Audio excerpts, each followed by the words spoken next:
Praise the lord. ఎలా ఉన్నారండి? బాగున్నారా? ఈ నూతన సంవత్సరంలో నూతన వాగ్దానాలు, అలాగే నూతన నిర్ణయాలు మన జీవితంలో కొన్ని క్రొత్త అనుభవాల కోసం ఒక గట్టి నిర్ణయాలు తీసుకునేటువంటి పరిస్థితులు మన జీవితాల్లో ఉంటాయి కదా.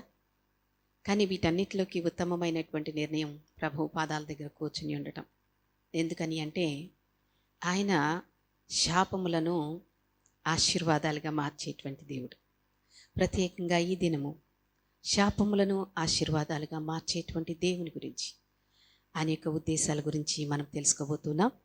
ప్రార్థనాపూర్వకంగా వాక్యంలోనికి వెళ్దామా? ప్రార్థన చేసుకుందాం. సర్వశక్తి మికిలి కనికరం గల తండ్రి యేసయ్య, నీ బంగారు పాదాలకు స్తోత్రాలు, స్తుతులు, వందనాలు నాయన.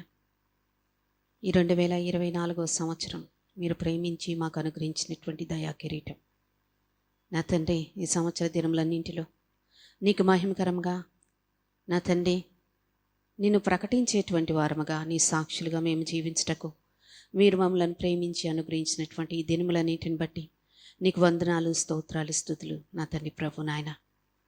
గడిచిన కాలంలో మేము చేసినటువంటి ప్రతి విధమైన అపరాధములు, పొరపాట్లు నా తండ్రి పాపము నిమిత్తమై మేము తెచ్చుకున్నటువంటి శాపములను నా తండ్రి ప్రభ ఆశీర్వాదాలుగా మార్చేటువంటి అత్యున్నత ప్రేమమయుడవు నా తండ్రి, నీకు వందనాలు, నీకు స్తోత్రాలు, స్తుతులయ్యా.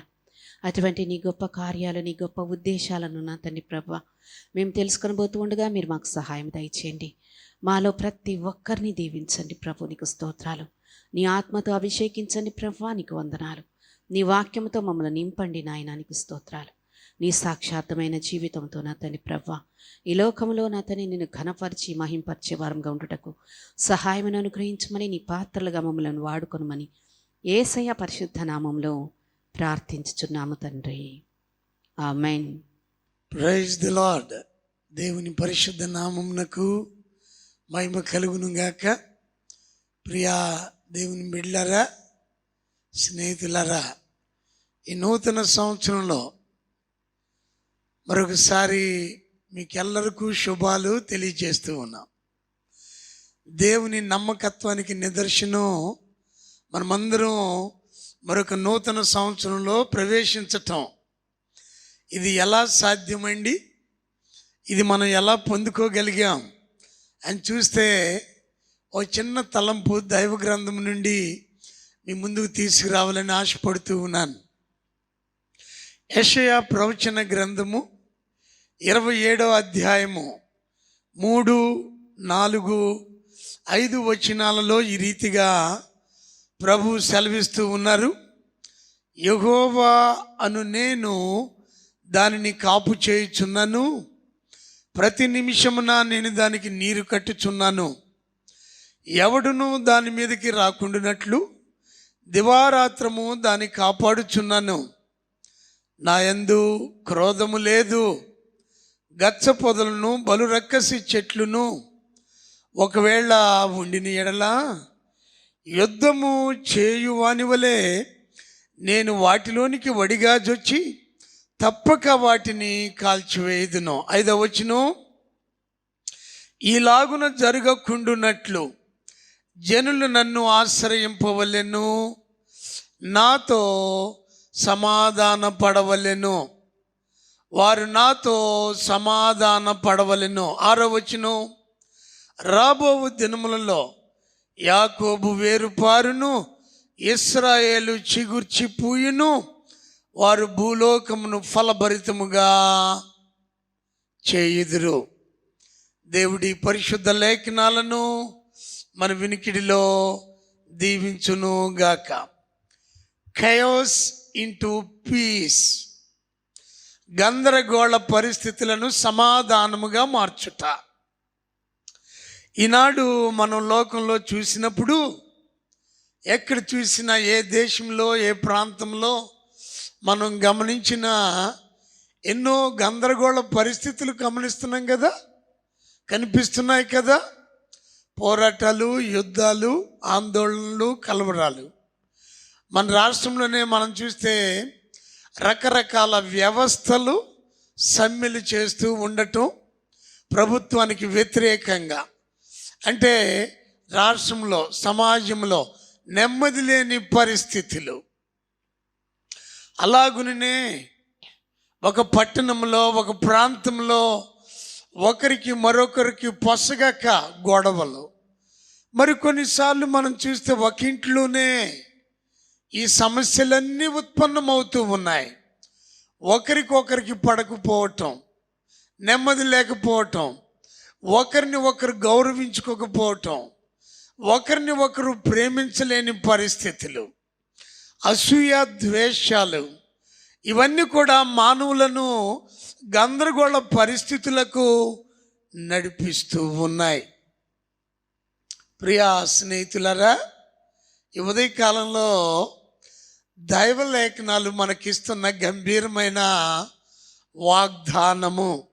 ఇక్కడ 6వ వచనంలో మనం చూస్తున్నాం, రాబోవు దినములలో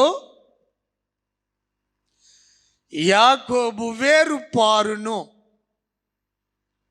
అంటే స్థిరపడును, బలముగా ఉండును. ఇశ్రాయేలు చిగుర్చి పూయును, ఫలభరితముగా ఉండును, వర్ధిల్లును. ఆ తర్వాత చివరిగా వారు అంటున్నారు, దేవుని వాక్యం అంటుంది, వారు భూలోకమును ఫలభరితముగా చేయుదురు. ఆమేన్. ఇక్కడ ఒక విషయాన్ని మనం గమనించాలి. మన అభివృద్ధి లోకమునకు నిజమైన అభివృద్ధిగా ఉంటుంది. లోకము అనేక విషయాల్లో మేము అభివృద్ధి చెందాము, మేము డెవలప్ పొందాము అని అనుకుంటారు. కానీ అది సరైన డెవలప్మెంట్ కాదు. స్వార్థముతో కూడిన, అసూయ, ద్వేషాలతో కూడిన, అన్యాయము, అక్రమాలతో కూడిన డెవలప్మెంట్ ఎన్నటికీ డెవలప్మెంట్ కానే కాదు.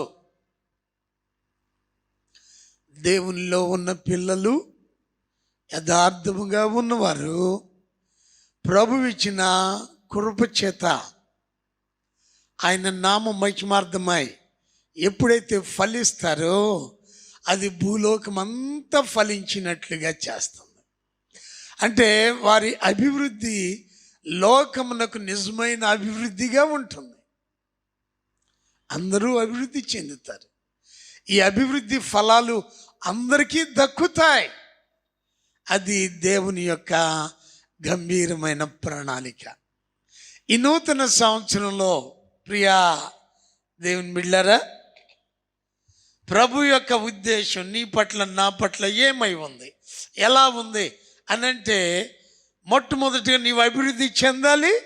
నీ అభివృద్ధి లోకమునకు అభివృద్ధిగా ఉండాలి. మనం అభివృద్ధి చెందాలి, దాని ఫలాలు లోకమంతా అనుభవించాలి. అట్టి అభివృద్ధిని ప్రభు ఇవ్వటానికి ఇష్టపడుతూ ఉన్నారు. ద్వితీయోపదేశ కాండము 23వ అధ్యాయము 5వ వచనంలో మనం గమనించినప్పుడు అక్కడ దేవుడైన యెహోవా తన ప్రజలైన ఇశ్రాయేలీయులతో ఒక మాట చెబుతూ ఉన్నారు. నీ దేవుడైన యెహోవా నిన్ను ప్రేమించను గనుక నీ దేవుడైన యెహోవా నీ నిమిత్తము ఆ శాపమును ఆశీర్వాదముగా చేసెను. హల్లెలూయా. ఏ శాపమండి? ఆ కాలంలో బిలాము ఏమి పలికితే అది జరుగుతూ ఉంది. అమోరీల రాజైన బాలాకు బిలామును పిలిపించాడు, చాలా ఖర్చు పెట్టాడు, చాలా కానుకలు ఇచ్చాడు. నా నిమిత్తము ఇదిగో ఈ జనాంగాన్ని నీవు శపించాలి, నీవు శపిస్తే అది ఎన్నటెన్నటికీ శాపంగా ఉంటుంది. బిలాము వచ్చాడు, శపించాలి అని మనసు కలిగి ఉన్నాడు. కానీ బిలాము మనసులో ఉన్న శాపాలన్నిటినీ దేవుడు ఇశ్రాయేలీల పక్షాన ఆశీర్వాదముగా మార్చెను. హల్లెలూయా.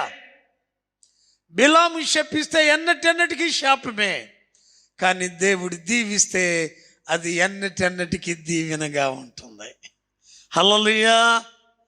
భక్తుడైన దావీదు అంటూ ఉన్నాడు కదా, ప్రభువా నీ దీవెన నొంది, నీ ఆశీర్వాదము నొంది నా కుటుంబము నిత్యము ఆశీర్వదింపబడును గాక. ప్రియా దేవుని బిడ్డలారా, ఇట్టి గంభీరమైన కార్యం శాపమును ఆశీర్వాదముగా, గందరగోళాన్ని సమాధానకరంగా, నెమ్మదిగా, దుఃఖమును సంతోషభరితంగా దేవుడు ఎందుకు మార్చారు అనంటే, నీ దేవుడైన యెహోవా నిన్ను ప్రేమించెను. That is the ultimate love of God. నీ జీవితంలో ఒక గొప్ప కార్యం జరిగింది, జరుగుతుంది అనంటే దానికి నిదర్శనం కేవలం దేవుని ప్రేమే, నథింగ్ ఎల్స్. మరేమి కారణం కాదు. నీవు దీవించబడ్డావన్నా, నీవు అభివృద్ధి చెందుతూ ఉన్నావన్నా, నువ్వు గొప్ప మేళ్లతో నింపబడుతూ ఉన్నావన్నా, it's all because of the love of God. దేవుడు నిన్ను ప్రేమించాడు కనుక. లేకుంటే ఎన్ని శాపాలు గురవ్వాలో, ఎన్ని విపత్తులు ఎదుర్కోవలసి ఉన్నామో, ఎన్ని భయంకరమైన పరిస్థితులు మనము చూడవలసి ఉంటుందో. ప్రియ దేవుని బిడ్డలారా, సహోదరి సహోదరులరా, 2023 నుండి 2024లోనికి నడిపించబడిన నీవు నేను గమనించుదాం. దేవుని ప్రేమ నిన్ను నన్ను ముందుకు నడిపిస్తూ ఉంది. ఆయన నడిపించటం మాత్రమే కాదు, ప్రభు అంటున్నారు, మీరందరూ కూడా నన్ను ఆశ్రయించాలి, నాతో సమాధాన పడాలి, అప్పుడు మీరు వేరు పారిన వారై ఉంటారు, మీరు చిగిర్చి పుష్పిస్తారు, మీరు ఫలభరితులుగా ఉంటారు. హల్లెలూయా! ఎంత గొప్ప ఆశీర్వాదం, ప్రభుతో సహవాసం. హబక్కూకు అంటే మనం చెప్పుకున్నాం, హబక్కూకు అంటే హత్తుకొనుట, పెన వేసుకొని పోవుట. ప్రభుతో ఆ రీతిగా మన అనుబంధం ఉన్నప్పుడు, ఆయన వాక్యంతో, ఆయన సహవాసంతో మనం ఆ రీతిగా కొనసాగినప్పుడు మన జీవితాలను ప్రభు అంటూ ఉన్నారు, నేను నిన్ను వేరుపారి ఉండే వ్యక్తిగా, స్థిరంగా ఉండే వ్యక్తిగా చేస్తాను, చిగురింప చేస్తాను, ఫలింప చేస్తాను. ఈ నూతన సంవత్సరంలో ఇటు ఆశీర్వాదాలు నీవు నేను పొందుకొని మన జీవితాల్లో ప్రభుత్వం ముందుకు కొనసాగుదాం.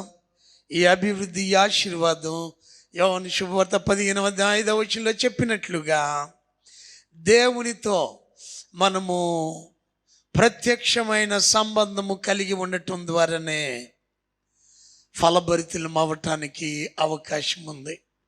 ఎవరో చెప్పిన దానిని బట్టి, ఎవరో పలికిన దానిని బట్టి మనము ఆశీర్వాదాలు పొందుకోలేం. కానీ దేవుని వాక్యమును బట్టి, దేవునితో సంబంధం, ఎ డైరెక్ట్ రిలేషన్షిప్ దేవునితో మనము కలిగి ఉన్నప్పుడు దేవుడు మనలను ఫలింపచేయువాడై ఉన్నాడు.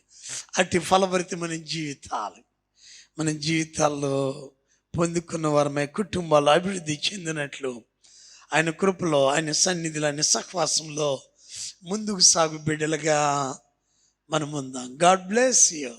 ప్రార్థించుదాం. దయచేసి తలలు వంచండి. ఈ నూతన సంవత్సరంలో దేవుడు నిన్ను స్థిరపరిచి, వేరుపారినట్లుగా చేసి, చిగురింప చేసి, ఫలభరితంగా ఉండేటట్లు ఆయన సన్నిధి నీకు తోడుగా ఉండి నడిపించునుగాక. ప్రార్థించుదాం. మా స్తుతులకు పాత్రుడా, ప్రేమ గల తండ్రి, నీకు వందనాలు అయ్యా. అణగారిన, మూడు వారిన జీవితాలను, చిదిమి వేయబడిన బ్రతుకులను మీరు చిగురింపచేసి, స్థిరపరిచి, ఫలింపచే దేవునిగా ఉన్నావు. స్తోత్రాలు.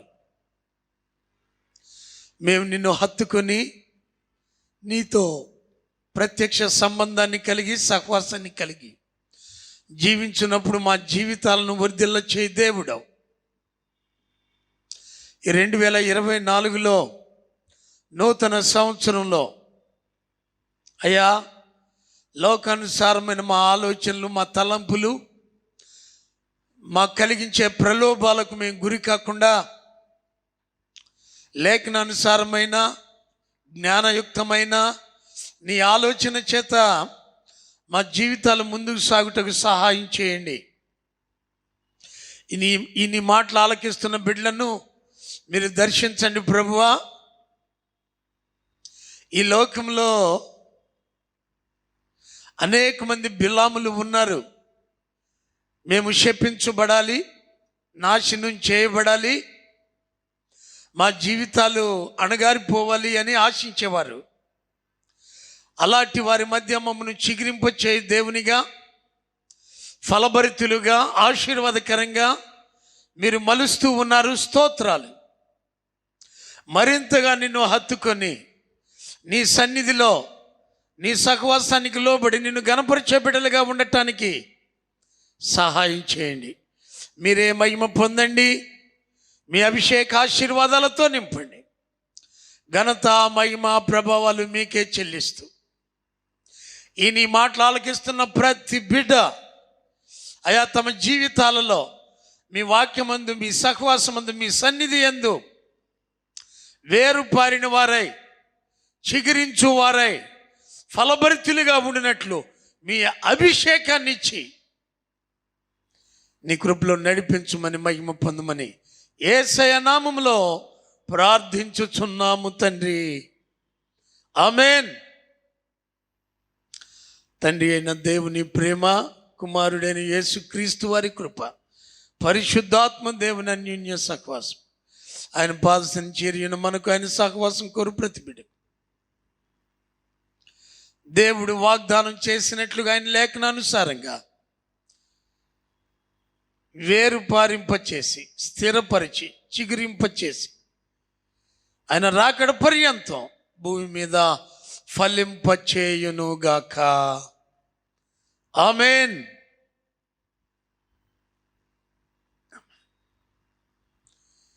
God bless. దేవుడు దీవించునుగాక. Wish you a happy new year.